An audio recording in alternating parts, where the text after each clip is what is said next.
Welcome everyone to the 2019 World's Elite Forum podcast. Got a bunch of amazing people here. We're going to go over some very interesting and relevant topics in the Pokemon card collecting hobby.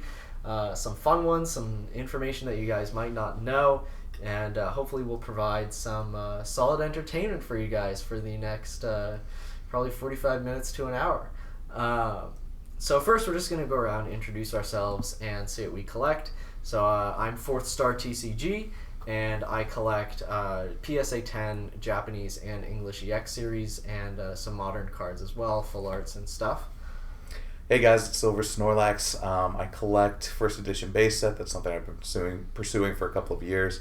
I also do a little bit with the evolution set as well, and occasionally when I have some time, a little extra income, I pursue some of the Topps series cards as well.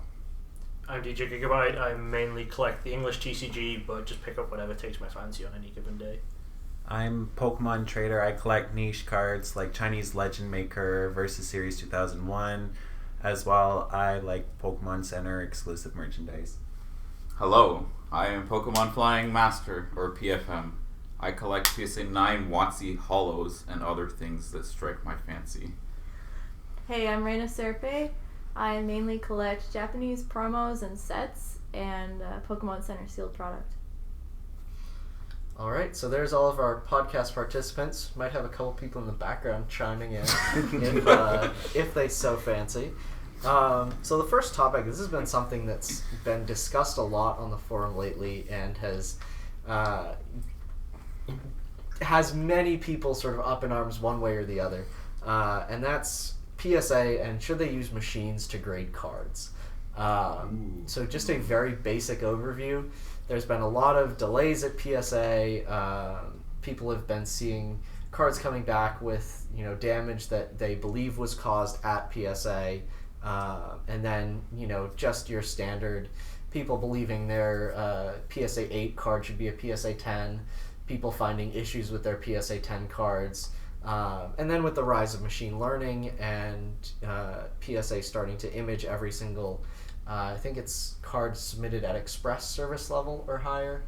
At the higher levels, they're taking a detailed scan of each card, which sort of is a step in the direction towards machine learning grading cards. There's been a lot of debate over whether that's a good thing or a bad thing. So why don't we kick it off with that? Little bit of a light topic. Anyone want to start us off on yes or no, should PSA use machines to grade cards? I'll start and say no, I don't think they should. For the reason that they've been kind of incompetent a little bit and damaging some cards when they just have to hold them. And I think if they then have to take the same cards and put them into a machine, we will be getting cards like sliced in half. Because I'm assuming if they put them in a machine, it's going to be something that has to hold the card in place while the machine scans it to make sure it's exactly centered or whatever. So putting it into that, I think, is going to have way more potential for actually damaging the cards than just them handling it and putting it into the PSA holders. I think in theory, the machines grading the cards would be a good thing, but I think in practice it just wouldn't work. Yeah, I agree. Maybe not for the same reasons, although that is a good point. I think people tend to imagine machine anything as being some magic thing where you just give it to the machine and the machine does it. But there's still a human element to it. There's still a physical handling and processing element to it. And maybe AI for grading would be beneficial as an additional feature, but it's going to introduce its own problems, being machine based. It doesn't fully eliminate issues just because it's a machine and not a human. I think that's what people are expecting from machine grading. What do you have to say about that, Scott? So I did a lot of courses in machine learning, so I could probably fill up a whole podcast with this topic alone. I think just to quickly answer the question though, with PSA, I don't think PSA is the company that should do machine learning style grading, because they already are set up to do human manual grading, and in order to switch over, they have to invest a lot of money in, like, computer scientists, for instance, and people to acquire the data, the scan card data. Because in order to train a machine learning algorithm to be able to grade, you need training data, which would require somebody to sit there to scan cards in, to acquire a data set that's not biased in any way. And then you have to hire somebody to take that data and then train an algorithm to be able to apply it to future cards. And like all of that, it's a lot of work. And for a company that's already established and already has a method of grading, to basically throw all that away and start from the bottom is just not feasible for them. So I think eventually at some point machine grading will probably actually be a thing, but it just won't be from PSA. Mm-hmm. I agree that I think it will be a thing. And when you mentioned that, Ethan, that they're doing imaging of cards now, which is really surprising to me, I sort of thought of that as a liability thing where they're taking a scan. So if there was any kind of accusation about what happened with the card while it was at PSA, well, here's a scan of it. But it's also potentially building a database of cards that they could use for acquiring this data. One thing that maybe you can answer this, PFM. I mean, if these are images of cards that have been graded according to a human PSA grading standard, then isn't that just introducing the human bias into the data set? It is, yeah. So whatever you give the data set, basically you give it an image of the card and then like the answer to the grade. Right? Yeah, and the answer is a human answer. The answer right? is That's what they're building on. It's a human biased answer, which is almost what you want though, because you don't want a machine to just grade as a machine perspective, because grading is all subjective, right? And you want. I was gonna say there might be some sort of like happy middle ground where they could use a machine to check things like the centering on a card, do some sort of scan of it to make sure there's no like hidden dents or anything that a human might have missed, but then still have a human come in and actually inspect the card for any damage or anything like that. Because there is stuff like uniform thickness and stuff which a machine could do pretty much to a perfect level, because it is just taking a scientific reading of how thick that card is, making sure it is uniform. So something like that a machine could do, and then it would then transfer the data that it's gathered to the person who's then actually grading it. Mm-hmm. Yeah. I agree with that too, because it's not as much of an investment either to just have one simple algorithm to measure centering, and it would supplement their current business model. So I think if they were to do that, it would be a machine doing something that is a definitive calculated answer is a lot less costly than a machine learning how to do something. Yes. Yeah. I'd like to jump in here too. I think a lot of the points mentioned here are definitely great points, but I'll be in the minority here. I absolutely believe they should be moving towards machine-based grading, and we've touched on a lot of the points as far as to how they could do that or why they should do it. But I think the biggest reason they should be looking at machine-based grading and maybe developing that system is the number one complaint PSA has is how long it takes to get something back. Imagine if they could cut that time in half. They could let's say we live in a perfect world and they get the algorithm figured out. They get, a machine learns exactly how a card is centered and they figure out a way to like hurry up and pump things through. I'm sure PSA is already looking at this, but if you could cut the time it takes to grade your cards in half, that's more money for them, and they know that. They would eliminate a lot of jobs on kind of the lower end, like the lower graders, the guys who are only making like $15 an hour or whatever it is they make. That would, eventually, I believe that is the way they're going to go. Obviously, a lot of the topics we've touched on here, building an algorithm, are they the right people to make a machine-based system like that? I agree with the points made here. PSA is not the company to do that. They will outsource that if that is something they pursue. But getting that algorithm right and getting it to learn correctly, wouldn't it be great to live in a world where there was no question if the card was centered or not? Where a lot of times, a lot of people wait for 6 months, get a card back, and oh hey, the centering's off by a smidge, and they bump me down 2 grades. I'm gonna go crack it open, send it again, and oh hey, it's a 10 now. We have seen that multiple times because there's a human somewhere that just doesn't quite get it right. And if you eliminate some of the issues that a human who's just trying to hurry up and get through cards encounters frequently, that's going to be a better turnaround time and ultimately a better customer experience. It's not a perfect system. I'm definitely not saying that, but as a company, I believe if PSA really truly wants to grow, they should be pursuing that in some way, shape, or form. But be hiring an outside vendor and realize it's going to take a while to actually build to that point. So I think one of the things that is pretty interesting here is there are zero issues with 99.5% of the cards that PSA grades, and it's that 0.05% that are causing all these problems that, you know, people think, you know, PSA's, you know, going easy on cards, they're going hard on cards now, they're missing creases, this is horrific. So just like, let's take a conservative, PSA probably grades about 1 million cards a year, right? Let's say they have a 99.5% perfect grading rate, and for 0.5% there's a problem. That's 5,000 cards a year that there's a problem with. You're going to hear about that. You're hearing about the 0.5% that aren't going according to plan.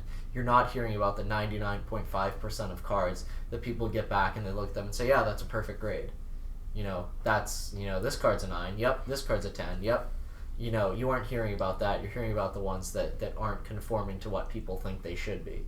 So I just think that's kind of something that people should, I mean, obviously you should strive to have 100%, but with the amount of cards that PSA is grading, any kind of misgrade or any kind of mistake is going to be exacerbated by people going out there and making a lot of noise about it. So I just think that's something we should keep in mind when we talk about this. Sort of on the same vein, there's been a saying that's been going around, buy the card, not the grade. So first off, what does this mean? And second, do you guys go by it? So I'll just give a short overview of what it means. It's basically to objectively evaluate the condition of the card based off of your ideas of what's mint, what should be a 10, what should not be a 10, and then assign a price value and a price point and buy at a price that makes sense to you based off of that rather than the actual PSA assigned or professionally assigned grade. So what do you guys think about that? So for me, it actually doesn't matter too much to me. Usually I do in fact buy a label. I'm not a huge stickler on the exact condition of a card. The whole reason that these cards are in slabs to begin with is because somebody somewhere looked at them.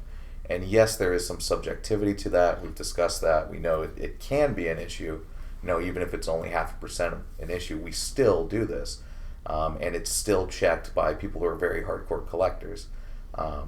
You know, because that last 0.5% is enough to have us stop and take a look at it. But for me, I'm totally fine. If it grades a 10, it sells as a 10. My resale is going to be the same as a 10. If somebody's going to nitpick a card to death because they don't think it's 10 enough, well, that's fine. That's, you know, they're also going to nitpick anything I do with them, and that may or may not be a person I want to do business with. But that's entirely up to the individual. So am I going to nitpick every card I look at? I'll probably give every card a good look over simply because PSA is not always consistent. But if it's got a 10 on it, then it's a 10. Yeah, personally, I also just think if I want a PSA 10, I'll buy a PSA 10. I don't really go into too much detail on it. And the cards I grade myself and don't buy already graded, it's normally just I'm doing it for the protection because of the rare cards in my collection. I don't actually care what the number is too much. I think, like a lot of stuff, like a lot of the sayings like this, it's cropped up just as kind of a catch-all for like the 90% of people who are...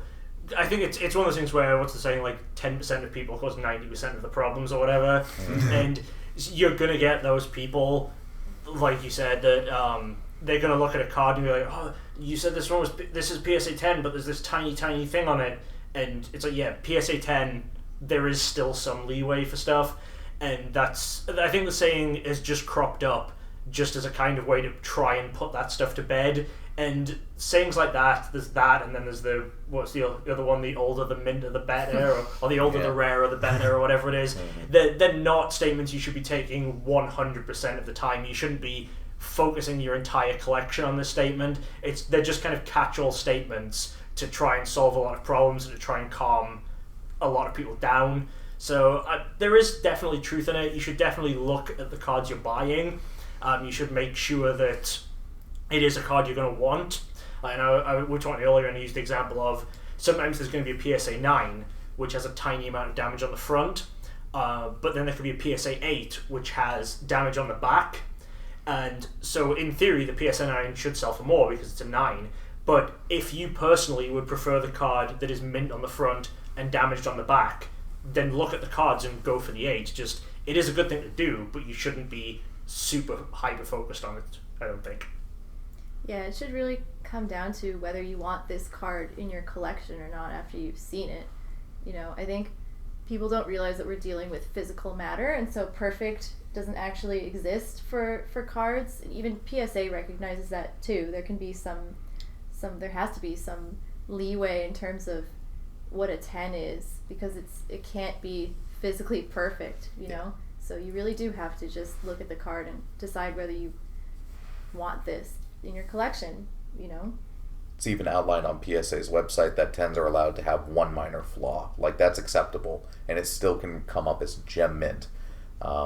So condition, well, yeah, it's everything. If you're going to go over everything with a microscope, I think you're just going to drive yourself crazy, because if you're looking for imperfection, you will find imperfection. Yeah, you won't find one that's just perfect in every way. Yeah, I mean, these are mass-produced trading cards. Like, the idea that, you know, I was looking at a bunch of English EX series cards earlier today, and I was going through them, and, you know, every single one I could find a little something wrong with it, you know. And he did. And yeah, exactly. I was there. So, you know, I would see a little ding on the corner, you know, a little bit of off-centering, or, you know, just a little factory mark on the corner, little thing on the edge.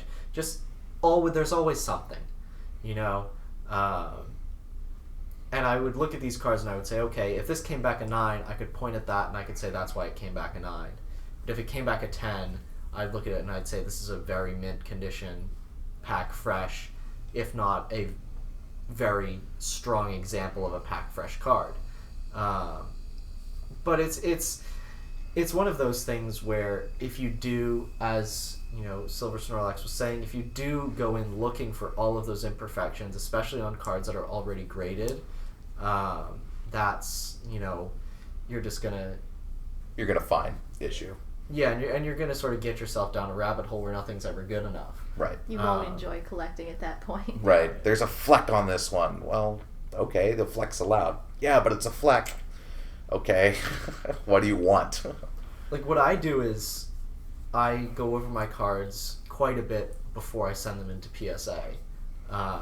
You know, I purchase some graded cards. I don't purchase a lot of graded cards. Most of the cards that I get PSA graded, I do myself. So I go over them fairly well before I send them off to PSA, and then when I get them back, I never look at the backs again, because I don't need to. You know, once they get that 10 grade, that's it. It's a finished card. I don't need to worry about it. I've had some where I've gone back and I say, oh, I can find a little something, but I don't care about it that much, because I'm going for that opinion. I'm going for that gem mint opinion. It's not a gem mint catch-all. This card is completely perfect. I do want to add, I think it should be said though, anyone who's selling PSA cards, put up pictures of the actual card you're selling. Don't just put up pictures of a PSA 10 card and then put in the description the one you receive might have a different serial number. Just if you're selling PSA cards, go to the effort of putting a picture of the card you're selling. Probably more importantly, especially for cards less than a 10, where the damage or the imperfections are going to be vastly different between cards. Because that's a lot of issue I know people have had lately, where there was one that popped up on the forum where someone said, I bought this, and the card I received looked very slightly different. it was still 10, but it was the centering was very slightly off, whereas the one that was pictured had something else wrong with it. And because people do quite often still want to see the cards before they buy them, any seller should be doing that.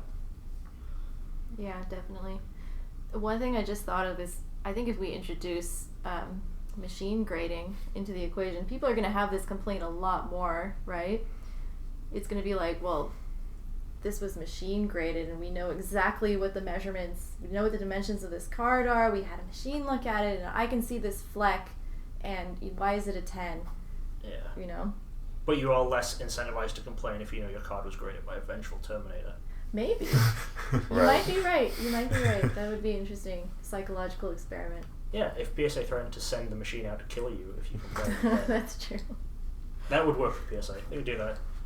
But yeah, your cards are 1. Deal with it. I'm still pro machine on this issue. So, Are you Skynet?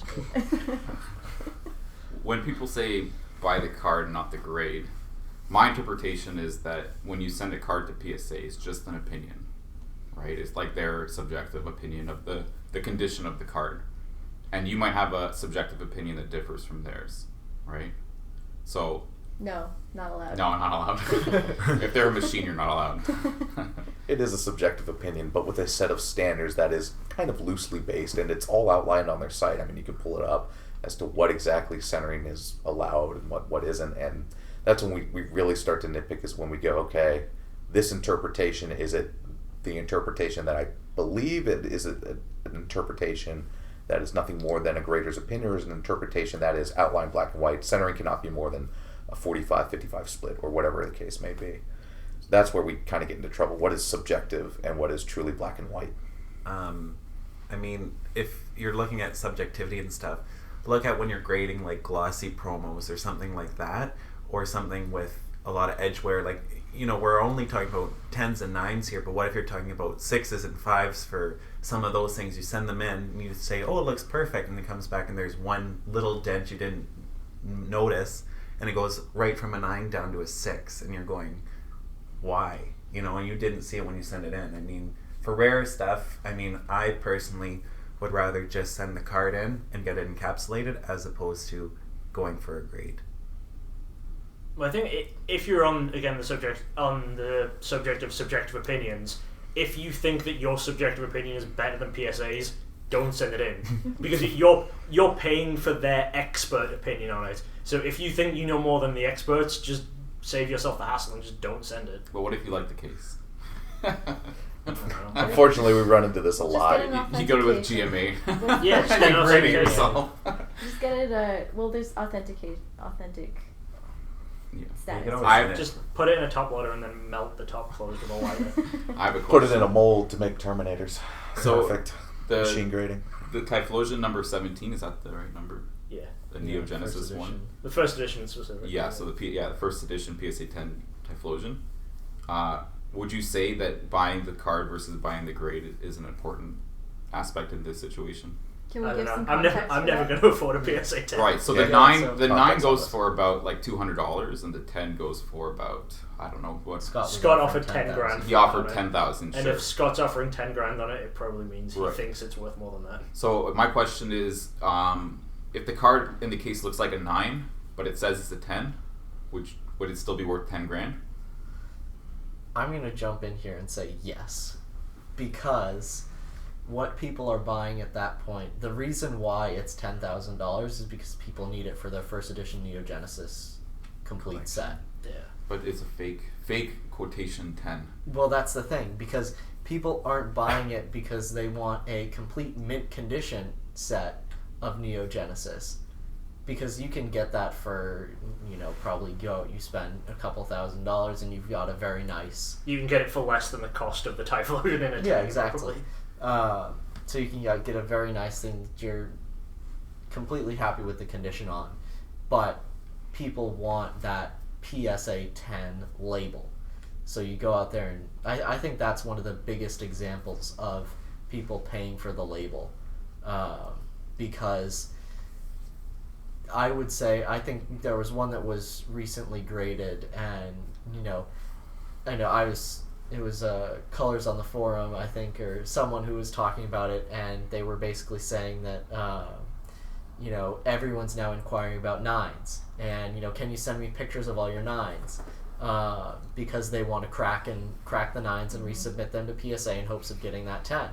But then people were talking about the other one that there was one that was just recently graded, and the seller who did grade it, there's some speculation over that, and given the seller's shady past, quite a lot of speculation over whether that how many times it's been in and out of a PSA 9 case before it did get that PSA 10 grade. So that is something that you have to deal with when you're looking at buying a label instead of buying a card condition. I mean, to me, it just seems like nonsensical that you would spend thousands of dollars extra just because one 9 slipped through as a 10.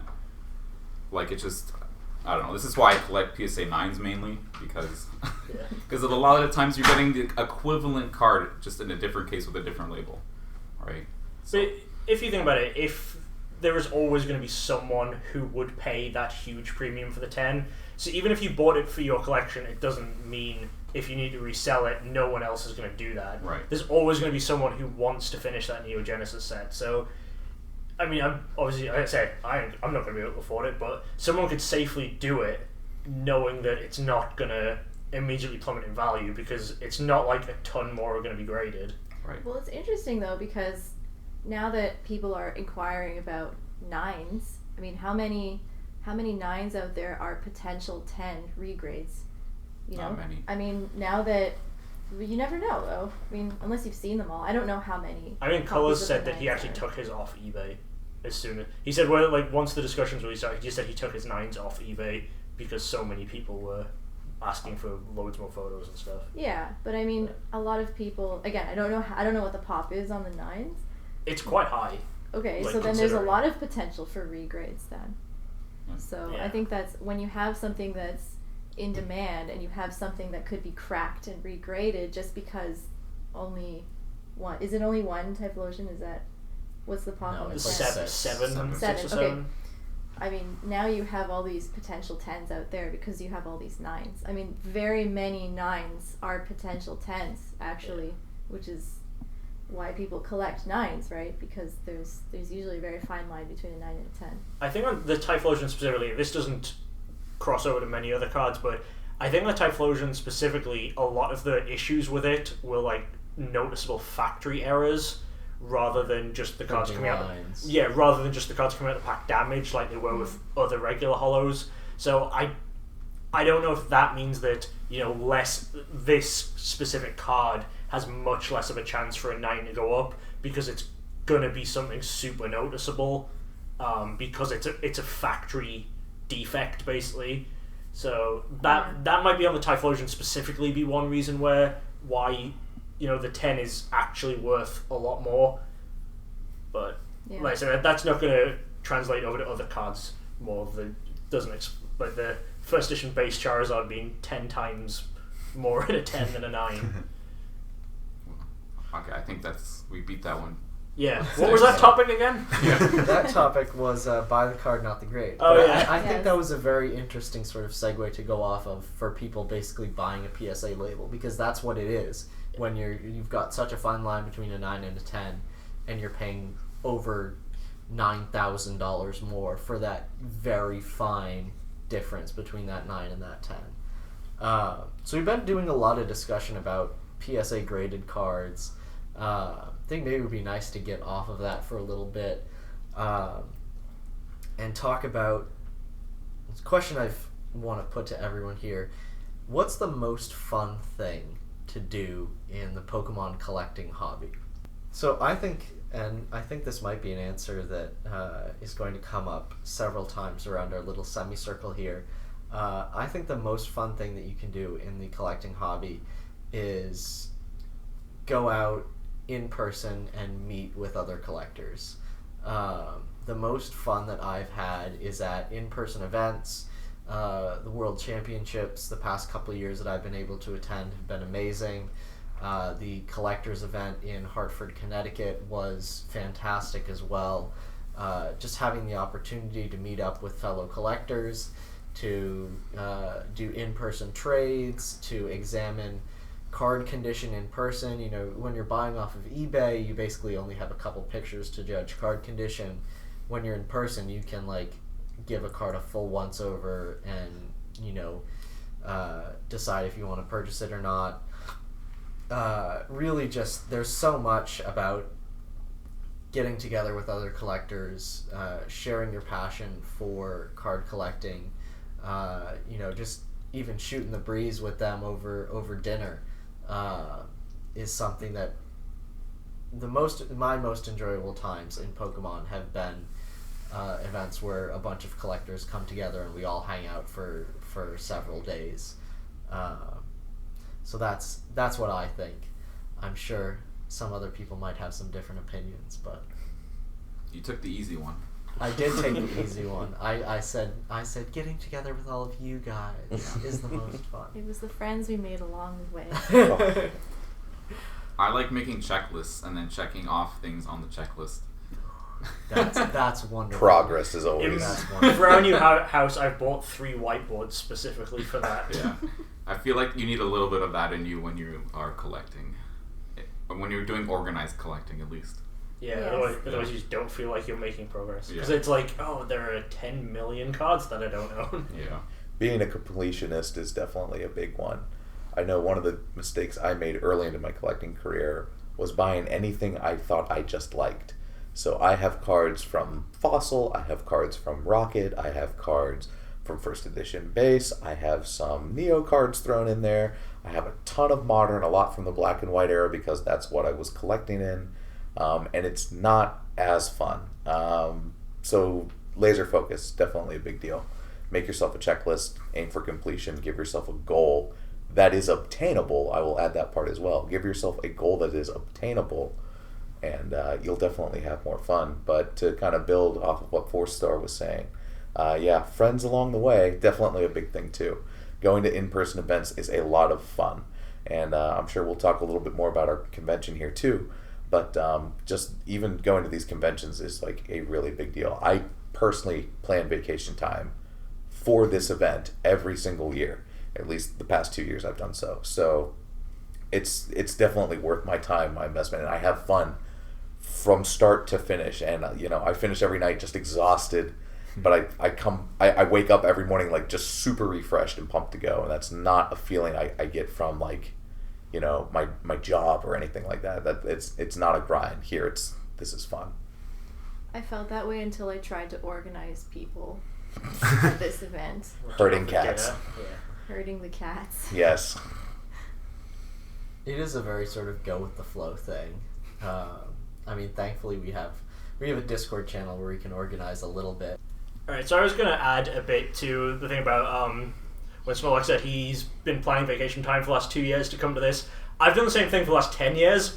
I first came to Worlds in 2010, just off the back of someone saying it was really fun. I didn't really even know anyone who was really coming.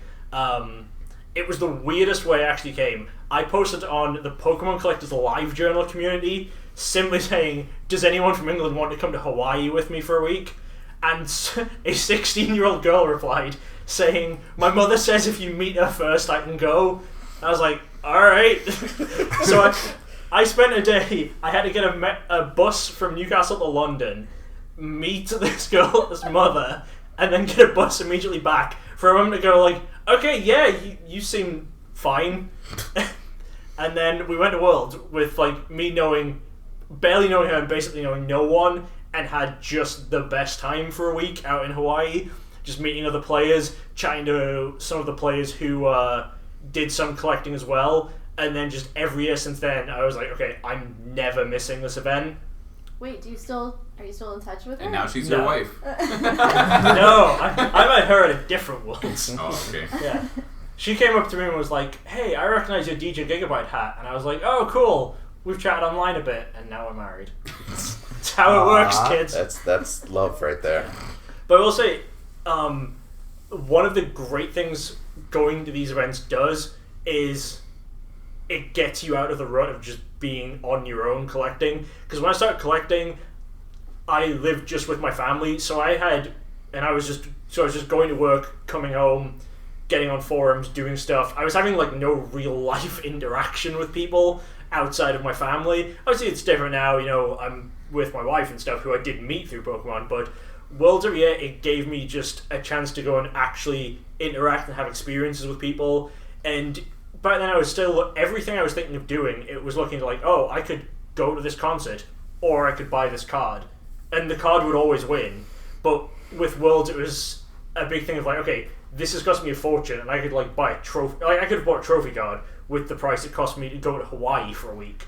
But just be getting into that mindset of sometimes just putting the experience ahead of getting the physical thing is just such a good idea. And that's honestly why I kind of left Pokemon for a little bit and went into playing Magic, because I was actually playing and traveling and spending time with people. Because if you're just collecting without going to events and stuff, you're just gonna get stuck in a rut.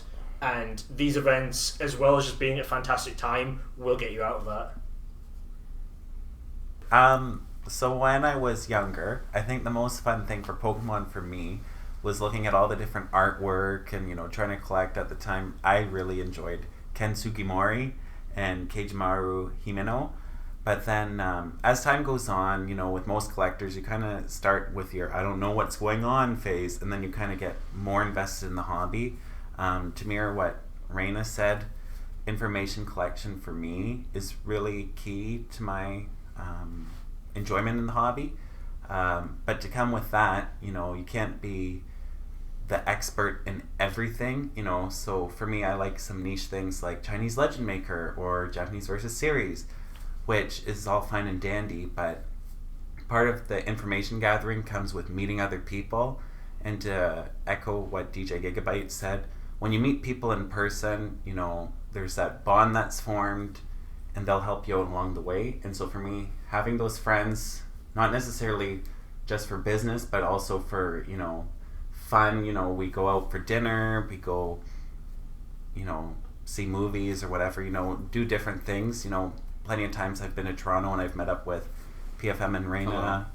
Or, you know, even when I went to Japan and I didn't know very many people, I knew some people through a different forum, and we met up and we hung out and they showed me the ropes, you know. So for me, it's all about the information gathering and the people you meet, and also the artwork is really fun too. I'm sorry that you had to choose Chinese Legend Maker as your interest of choice. I really like that set. I like it too, but I have the full set. It's been destroyed. I have the full set. You have the full set? Oh, yeah. With the gold stars? With the gold stars. How many boxes does that take? Too many. How many?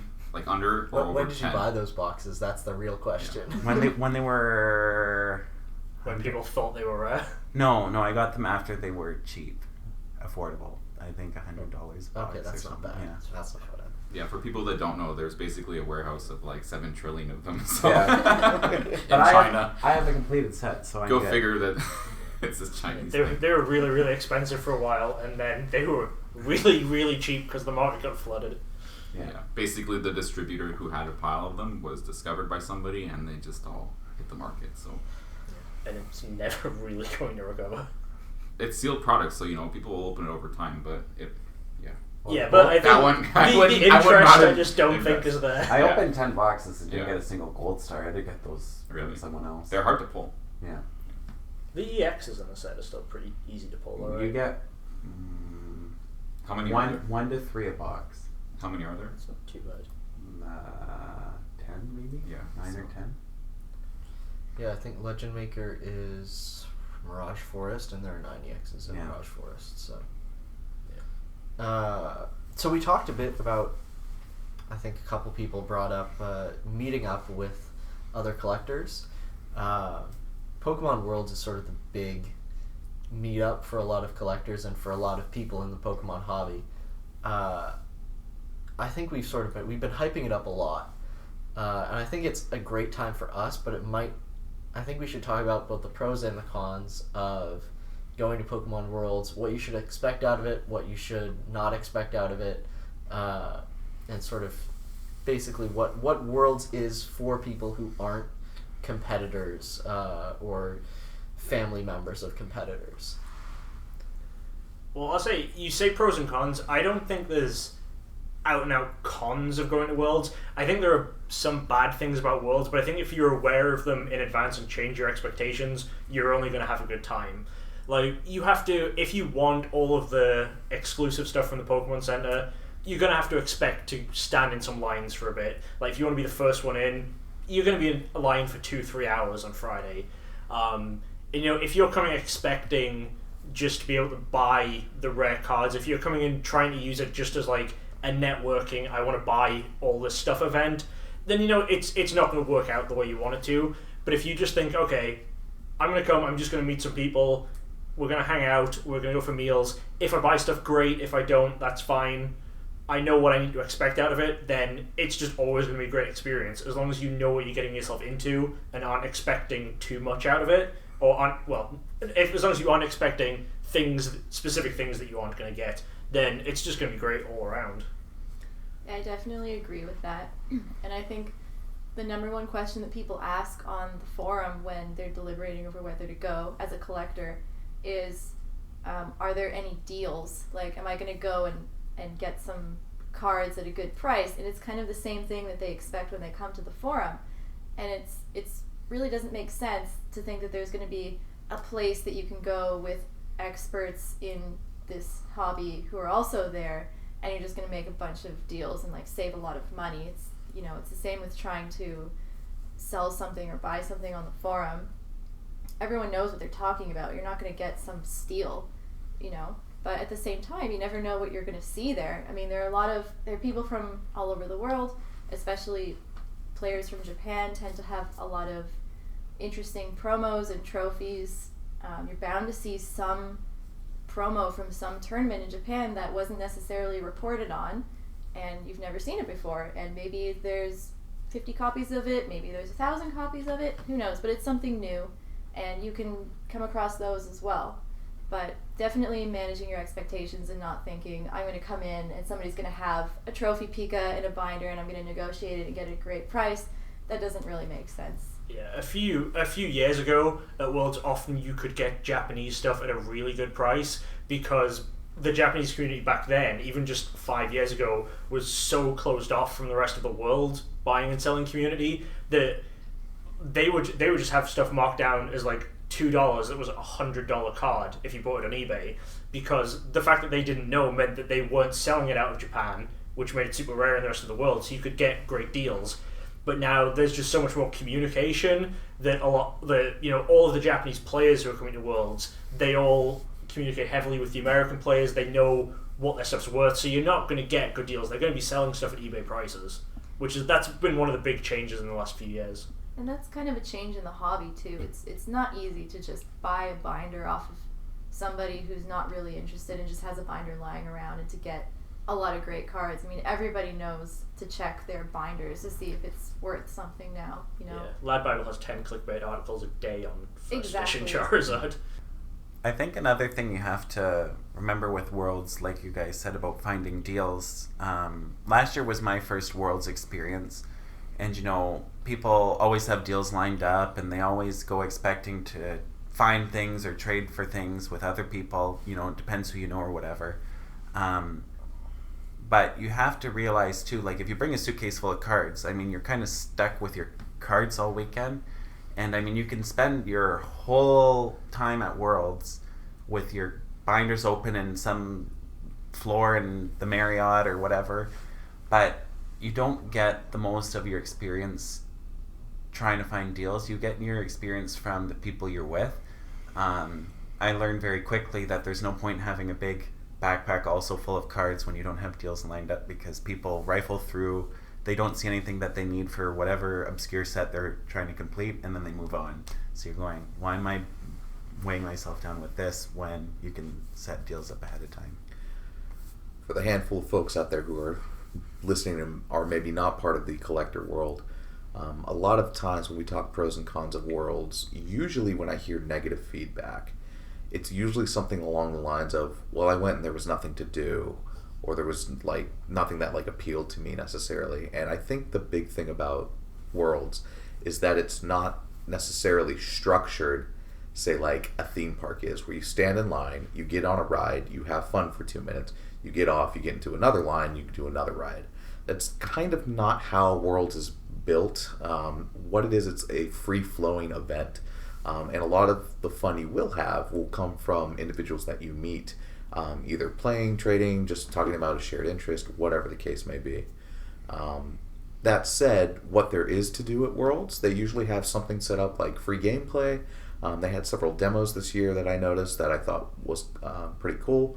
There are side events that happen, so there is a little bit of structure there. There are signings for artists as well. If that's something that you're lucky enough to participate in, that's another thing you can do. So there's a little bit of structure on that front. However, the majority of the event, and something I really like to do, is I actually like to go and watch one of the many different ways to play Pokemon. This year there was a Pokemon Go tournament.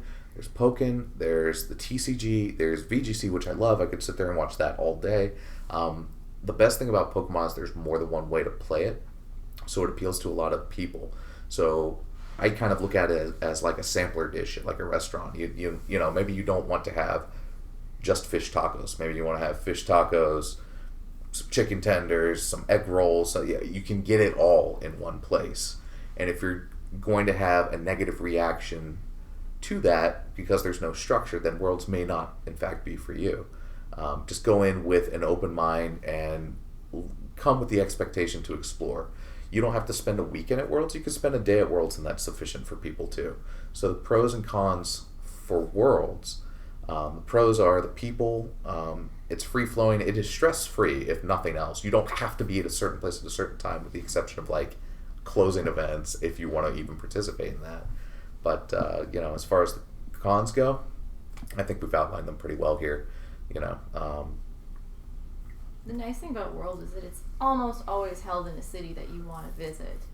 We've had another pro. I don't know what city in Hawaii it was, but it's Hawaii sometimes. There's San Diego. It's been in San Francisco, Washington a couple times. Boston's really cool. Even Vancouver. Vancouver was great. Nashville, can't forget Nashville. Yeah, Nashville was fun. Tennessee. You can probably forget Nashville. Nashville is the reason why I said almost. Always. Oh, come on. I love Nashville. Nashville was great. nice. I like Nashville. I mean, like, The Depends on Country who you Music are. Hall of Fame was better than I expected it to be when I got dragged into it.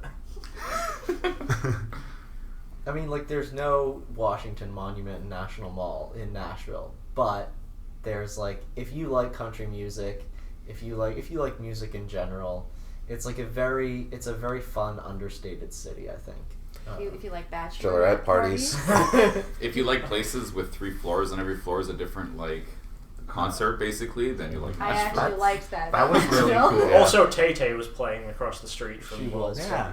Yeah, that's why I was. Oh man, there was one night we all went to Silver Snorlax's hotel room. We were playing Smash and stuff, and it was like, I'd say it was probably like a mile from. For some reason, he had booked a mile away from the convention center. To make you all walk. Yeah, and I think like you booked in the wrong area or something. You thought it was at the wrong convention. Wrong center. convention center. That was exactly what happened, and I will never live it down. And at like, I think it was probably 11:30 at night. I was looking for an Uber to get back to my hostel, and I was like, these Ubers are like $30 for a what's a 1 mile ride. And I was like, this is crazy. I'm not doing this. I'm just gonna walk.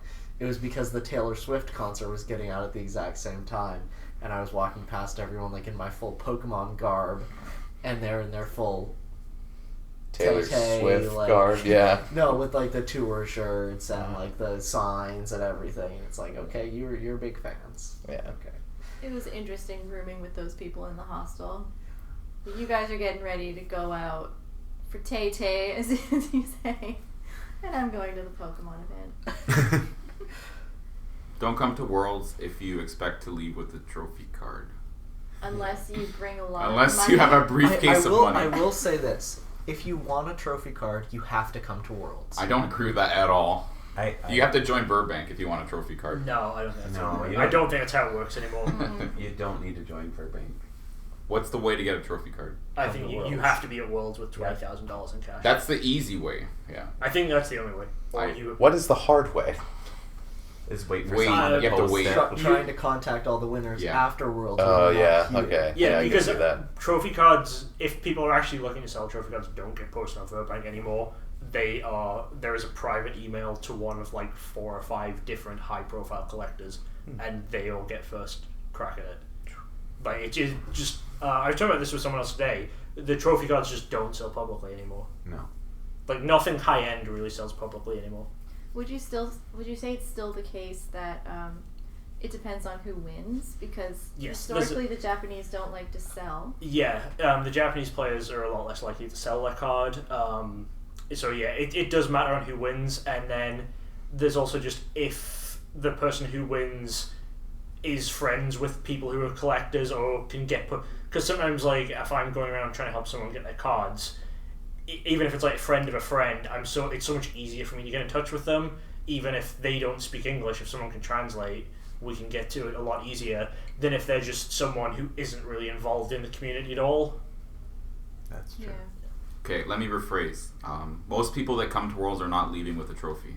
Correct. Exactly. That's Let's correct. put it that way. Well, how many people who came hoping to buy a trophy leave without a trophy? Lots. Well, I see a lot of people ask. 95%. I see a lot of people ask, "Why are you going to Worlds? Do you want to buy a trophy?" That's like the first thing they think of. 'Cause Yeah, they I associate get Worlds with that's all the trophy. time, but I think the people who come to Worlds realistically thinking, I want to buy a trophy and I have the means to buy a trophy, they more often than not are going to get a trophy. Right, but But- that's a minority of people that ask. Yeah, but if you're thinking, oh, I'm going to go to Worlds and I'm going to I'm going to stand outside and a winner's going to come up to me and I'm going to say, okay, let's do a 6-month payment plan, but can I have the trophy now? Then no, obviously you're not going to leave with a trophy. But if you actually want a trophy and you have the means to, you can. Yeah. But And when we say means, we mean $20,000 in disposable income that We you mean have in cash. cash right now. 20,000's a little excessive, but that will get Well, you for sure. that will get... Yeah, I mean, there's all... It depends. Depends on the depends because on the number. if all 6 first places want to sell, great. But if one wants to sell, then you're suddenly in a bidding war with Like 2018. with people who will outbid you. Yeah. Yeah. There's usually a bigger fish. Yep. For every, like, I was thinking, I have in mind prices from back in, like, 2017, 2016 for, like, trophies. So I was like, oh, maybe one day when I have the money, I'll drop 3,000 on a, number 3, number 4. But then I was just talking to people today, and it was like, nope, 10,000 for any trophy. Yeah. Which, like, and even Dan, gotta catch 'em all. He was offering 4,000 to 5,000 publicly on the forum for for a 3rd and 4th place. So that's just like, trophy cards are a lot of money. They're incredibly hard to get. But I wrote an article for Ludkins on why Worlds is so great for collectors. I'll link it in the description if you want to go check it out. Shameless plug. Shameless plug for my article. But trophy cards are one of the reasons that I said Worlds is because if you want one, this is the place to do it. But of course you do have to have an incredible amount of cash on hand, and you have to get lucky. But if you just want some cool card from Worlds, the Champions Festivals usually have really good artwork and are affordable. Oh yeah. You can get staff. those You can usually get staff ones for like 50 to 60, or you can get the players 7-card packs for less than 100 almost every year. And some of the lower tier top cut ones are even really affordable. Yeah. There's a funny phenomenon where the more people who show up with a lot of money, the more the players get kind of psyched up about, they're less likely to sell actually in some cases because they see all this money being thrown at them, and the assumption is that you're trying to corner them and get them to sell it to you, before someone else offers you even more money, which is a fair assumption to make. A lot of people are doing that when the reality might be that someone is offering more than what it might be worth because they want to get it right then and they don't want to have to negotiate with you after the fact. So I think that the prices have gone up a lot over the years because of this, because of so many people showing up with the means to purchase the card and just trying to get it right away. people are suspicious of that, which I think makes sense. Yeah, in previous years it was always the one well-known collector. He would be there and he'd be like, okay, I'm offering this amount. You know, you can look through any price history. I'm offering way more than it's ever sold for. But now, I mean, we're getting to the point, we were talking about this earlier, like, not in the podcast, but trophy cards are now no longer a thing where it's like, oh, maybe one day I'll get one. It's like, look, you just know I can afford these or I can't. You're not going to just get the opportunity to maybe get one. It's the market's pretty cornered in like a relatively small number of people who can afford the trophy cards. Yeah, if you're poor, you better start learning how to play the game. Yeah, that reminds me of, there was a thread on the forum, player in Japan who was talking about the Mewtwo. Oh, the secret hyper rare and hyper rare Mewtwo, who was like, I can't afford this, so I went out and I won the tournament. And Yeah, I got them both. So that's always fun to see. So on the topic of trophy cards, and I think this might be the last thing that we go over, limited release cards. We've seen a lot of news in the last year or so, maybe even the last 6 months, around limited release cards that we thought had a very specific print number that turns out that they have a couple more printed. Some notable examples are the Art Academy cards. They're winners of those who never sold, who never opened their boxes, but there are copies of those cards out there. And the going story is, and this is unconfirmed of course, is that there was some kind of person involved with Pokemon that had them on the side and decided to offload them to a well-known seller.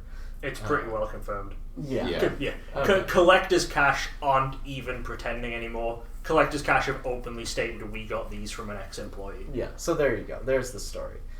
Without all of the smoke and mirrors that I was trying to put in order to save my ass in case someone tried to sue me. Yes. Collectors' cash can't sue because they have said it openly. Like, they would have to prove that I was lying in order to sue me. So we've got the Art Academy cards. We've also got cards, even set cards like Gold Stars that, and this has been, going on for years now. We have the illegal horde of Gold Star dogs from EX Unseen Forces.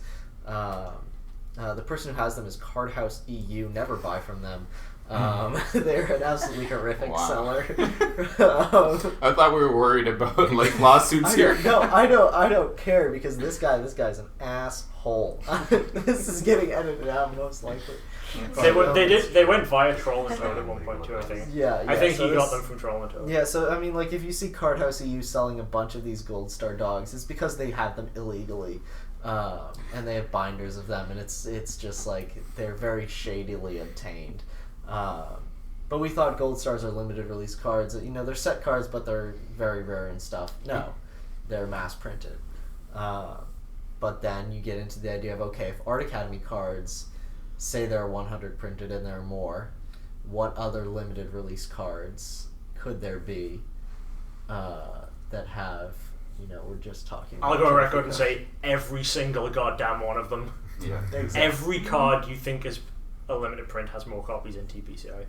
Like, even when at all Worlds, I think it was the first Worlds I went to in 2010, they had the trophy cards out in the case, like they did this year, and those were still there after the players got all their winnings.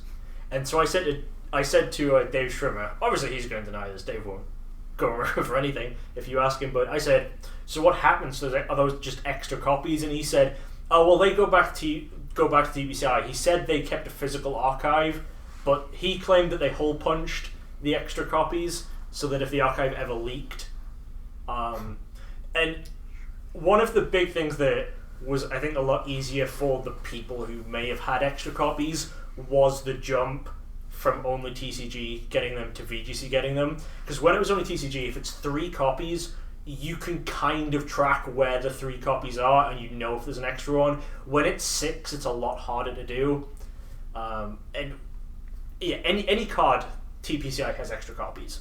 Like the Art Academies, I'm almost certain that it's going to be 121 total, because 121 is a full printed sheet, and there is no way that they would print exactly 100 in case they got 98 perfect and 2 heavily damaged, then they'd have to send back for 2 more. So they would print a full sheet of 121, send out the 100 of them that were the best or whatever to the winner, and then the other 21, even if a couple of those are damaged, there's still 18 to 20 floating around in TPCI. So, And yeah, just anyone in TPCI can get whatever they want. Like, I think I bought my sample, when I bought my sample set, like, a while back, I asked the seller where he got them, and his basic story was, oh, I was fired and took what wasn't nailed down. so So I have. how does that make you feel about your trophy cards positions, people? Well, my trophy cards, I know almost all the winners. I got them Oh, yeah. pretty directly, so I'm okay with those.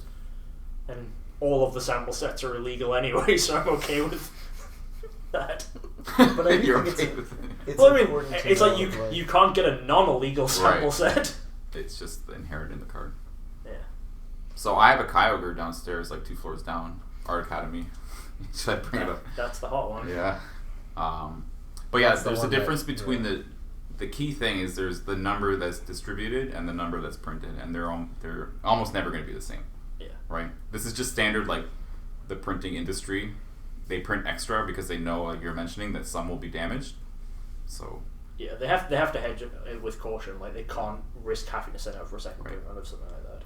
and then people freak out. They're like, "Oh my god, all these extra copies!" But like when you're talking the difference between 100 copies and 121 or 200, like you're talking the same level of rarity. Right? It's not a big deal. And it's, But the then the difference issue is comes people talk about how bad it was for the owners, and it's like, if they'd come out, like, if these extra copies had showed up like a month after the winners got theirs, I'd feel pretty sorry for the owners, but they had like 3 years. Yeah. Like, some people sold all of them, some people were piecing them out, and then if after 3 years the winner hadn't sold their 100, and then 2 or 3 hit the market, it's like, okay, you had your chance, basically. And it was a gift, basically. Like Yeah, they you also- don't- they there's also got it there's for a free. sense of entitlement here. Yeah, because- and the competition entry actually listed that the estimated value of the prize was $40 for the 100 copies. Is that real? Yeah, Yeah. that was genuine. They were entering Wow. it. It was in the terms and conditions of the entry estimated value of your total price. Not the projected $40. future value, I guess. Yeah, not the 100 grand or whatever you can Yeah. get for them. This is an example of how research is actually important to this hobby, said the librarian. Because this archival copies is something that we've been talking about on the forum for many years, actually. People have been speculating about an archive for a long time. We have photos of, cards in a display case on the wall in a Nintendo office, right? And people are zooming in on them, trying to put the pixels together and be like, is this an extra Pika trophy? Is this an archival copy? And yeah, now it's turning out that is the case, and it was the most likely situation, and people are upset, but this is something that's been on the table for a long time. I did actually find out somewhat earlier this week, who I won't name, but is a very reliable source, that artists in Japan, now whatever card they do the art for, they get a single copy of it, trophies, whatever, but back in the day they got 3 copies of any card they did the art for. So every trophy has 3 additional copies went to the artist. Do you know when they changed from 3 copies to 1 copy? No. I could probably try and find out when I next speak to the person, but I don't know exactly. I'll let Yeah. you know if I find out. Sure. I mean, what PFM says about rarity is true, but then you get into the rarity versus scarcity thing where people are going to spend a lot of money on the extra copy, either because the other extra copies have just not appeared, or because they don't think that there are any extra copies out there. So what you're saying is show us the cheaper option? What is this, the Anyway. SM Pratt podcast? No, yeah, I don't want to get into the rarity versus scarcity thing. I just think that there's another layer to it, which is like, what are people going to pay for it, regardless of whether there's 3 archival copies or 20 archival copies. I mean, there's going to be the factor of how hard is it to get these, and how likely are they to show up, depending on how they were distributed, right? So it may not actually affect the price too much in the end. Yeah, and if like $60,000 cards or whatever, there are a long line of people waiting to pay $60,000. It's not like it's, oh, those 3 went to the people who would pay $60,000. The next people in line will only pay $10,000. It's like there's Yeah. there's more than enough people waiting to pay. Well, a good example would be the Pokemon With You, the Wagon promo that happened a while back in Tohoku. There was just some random release. It was an unnumbered XY promo. And when the first one publicly sold, I have it here because I pulled it up on the forum, it sold for 131,000 Japanese yen, which at the time was about 1,200 US. But then after that, more copies started hitting it because they realized, hey, I have this obscure promo, and then they start listing it, and then now you can get that card for $150. So yeah, I know someone who was at Worlds a couple of years ago who was trying to sell 150 copies of it in bulk. I know a guy from the Discord who got a copy for under $20. Ouch. Yeah. I think we even know who the person was. So who you have to spent be- all that money on. I think I know Yeah, too. but it's Does like, her name start with a Q? I mean, they've even said themselves though, if they hadn't spent that $1,000 on that copy, the others wouldn't have hit the market. Yeah. Like, it would still be this like unknown rarity level promo. Yeah, that's where you have to kind of, with limited releases, like you said, unless someone pioneers that initial card. they're Yeah, not it's going to like sell. if they're all in Japan Yeah. and none of them are selling, you have to have someone to go in and say, okay, sell me Yeah. the first one for people to even know they're worth listing. Yeah, like for me, I did a lot of legwork. I mean, I won't say I did for all of them, but for a few Art Academy people, I was the first one to contact them. Like the Spanish winner there, Didi Moons or whatever. Yeah. I had to kind of find her, and so I, when I was researching, you know, looking at site after site after site, I found her on DeviantArt of all places, and so I had to create an account, then private message her, and then she's like, oh, I didn't know people wanted this actual physical copy of my card, and I'm like, yeah, there's a lot of people. She's like, oh, I didn't know there was a market, so then she started to sell. Same thing with some Japanese winners. But like you said, there has to be that initial push for them. Sometimes. I found the Chespin winner on Tumblr. Yeah, that. so they were all over the place for the Art Academy. Someone find someone on like Miiverse or like They're Yes, all someone- they're all on Miiverse, right? Wasn't that how they submitted it? I I think found, so. Yeah. But the thing is, people are talking. The two Pikachus that have never sold is because the usernames of because they use the usernames as the artist name, and the names are Ashley or me, which makes it impossible to Google them. If you Yeah. had the other ones, they all had like really specific usernames, so you could find them in places, and we could contact them. So there's a good chance the other two Pikachu winners are just out there with their 100 copies, having no idea that they're worth anything. Yeah, I can't remember who I contacted through Miiverse, but I did contact someone through them, and then they emailed me after. And it's hard because with Miiverse, there's so many like little Yeah. mods and stuff. All right, so I think we've pretty much covered everything. Like to thank everyone for taking the time to shoot the breeze here in this in Silver Snorlax's hotel room. And I think as it's past 10 o'clock on Friday night, I think we'll give his hotel room back to him. We'll all clear out. And yeah, so we're looking forward to another awesome couple days here at Worlds. Hope you guys enjoyed this podcast. We try to record every time we get together. So hopefully you'll get one maybe a little sooner than next year, depending on what gets organized. So thank you all for watching. Be sure to like and subscribe, and stick around for more podcasts and more videos. And join the Discord. Don't join the Discord. Collector's art.